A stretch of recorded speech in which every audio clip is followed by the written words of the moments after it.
আসসালামু আলাইকুম। আবারও হাজির হলাম আপনাদের মাঝে নতুন আরেকটি ভিডিও নিয়ে। আপনারা দেখতে পাচ্ছেন আমাদের সামনে একটি এলজি ব্র্যান্ডের মনিটর আছে। এটি মূলত হলো একটি 19 ইঞ্চি মনিটর। এটা প্যানেল হলো 19/5 এবং বডি সহ 20 ইঞ্চি বলে থাকে। আর সমস্যা অলরেডি আমরা দেখতে পাচ্ছি যেটাকে শেড বলি আমরা। তো শেড বলি বা ডাবল ইমেজ বলি। ডাবল ইমেজ বলার কারণ হচ্ছে, তো আপনারা দেখতে পাচ্ছেন এই যে উপরে এতটুকু পার্টি হলো ভালো, ঠিক উপরের, হ্যাঁ। তো এটা ভালো আর বাকি সবটি হলো ডাবল ইমেজ বলি, কেউ গার্বেজ বলে। তবে এখানে একটা বিষয় আছে যে এই মুহূর্তে কিন্তু এটা স্থির আছে। এটা কিন্তু কিছু সময় পর ফ্লিকিং করবে, ছবি আসবে যাবে, কিন্তু এই মুহূর্তে কিন্তু এটা ফ্লিকিং করছে না। যেরকম আপনারা দেখতে পাচ্ছেন এটা ভালো পার্ট থাকবে ওই পাশে, দেখতে পাচ্ছেন একদম ফ্রেশ। এটা কিন্তু জাস্ট এই উপর দিকে ফ্রেশ আছে। তো যাই হোক, এটা সমস্যা মূলত হলো প্যানেলে। আমরা ব্যাকপার্টটি খুলি, তারপরে দেখি।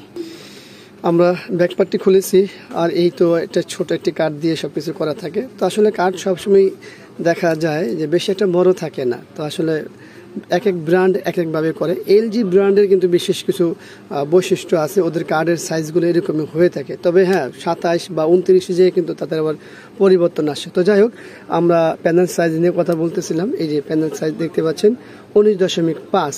তো এটা প্যানেল সাইজ হলো 19.5 আর বডি সহ 20 ইঞ্চি বলে থাকে আর কি। তো এই হলো আমাদের মূলত T-con board, panel T-con board. আমরা এটা দেখতে পাচ্ছি ড্রাইভার কয়েল, এটা হলো ডিসি টু ডিসি আইসি, আর এখান দিয়ে হলো আমাদের টোটাল ভোল্টেজগুলো সাপ্লাই।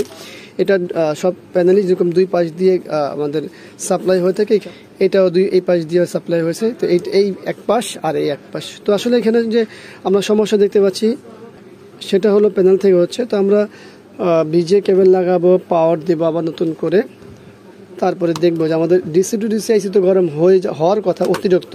কারণ আমরা সকলেই জানি যে এই ধরনের সমস্যাগুলো হলে ডিসি টু ডিসি আইসি প্রচুর গরম হয়।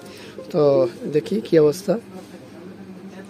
দেখতে পাচ্ছেন ছবির অবস্থা তো দেখতেই পাচ্ছেন, শুধু ওই নিচেরটুকু ভালো। তো আমরা আমাদের যে ডিসি টু ডিসি আইসি আছে সেটাতে হাত দিয়ে দেখি। বিসমিল্লাহ। ও মা গো মা, ইয়া আল্লাহ, অতিরিক্ত গরম হচ্ছে, অতিরিক্ত, মানে এটা হাত রাখা যায় না। তো সেই হিসাবে কিন্তু ড্রাইভার এই উপরে কিন্তু কালার আসেনি। যেই পরিমাণ গরম হয় আইসি, ডিসি টু ডিসি আইসি, সেই হিসাবে গরম হয়, মানে কালার হয়নি। তো এখানে এখন বিষয় হলো যে এই ধরনের সমস্যা কি সমাধান হয়? আমরা বলবো যে হ্যাঁ, সমাধান হয়। কিভাবে সমাধান হয় সেটা দেখতে হলে এই যে প্যানেলের উপরে একটা সিগনেচার আছে না, এটা জাস্ট খেয়াল রাখবেন আপনারা যারা ইউজার আছেন। তো দেখি আমরা এই কাজগুলো হয় কিনা। আর ভোল্টেজ নিয়ে আসলে মাপামাপির কিছুই নেই এখানে, কারণ হচ্ছে আপনাদের এত কিছু দেখানোর প্রয়োজন নেই। যারা ব্যবহারকারী আছেন জাস্ট দেখবেন যে আসলে মনিটরটা রিপেয়ার হয় কিনা। তো দেখি আমরা আসলে মনিটরটি রিপেয়ার করতে পারি কিনা। তো আমরা আবারও পাওয়ার দিব, এরপর আমাদের ডিসি টু ডিসি উপরে হাত দিব। এখন স্বাভাবিক। ভিজে কেবলটা লাগাই, দেখি। এই হলো ভিজিও কেবল লাগানো। এরপরে দেখি কি অবস্থা। হ্যাঁ, আমাদের তো কাজ হয়ে গেছে। এই হলো প্যানেল সিগনেচার, একেবারে ফ্রেশ আছে। তো আসলে আমরা এটা যে কাজটি করেছি, কোন ডিভাইস দিয়ে কাজ করেছি, এই যে ডিভাইসটি দেখতে পাচ্ছেন, এই একটি ডিভাইস দিয়ে আমরা সেই কাজটি করেছি।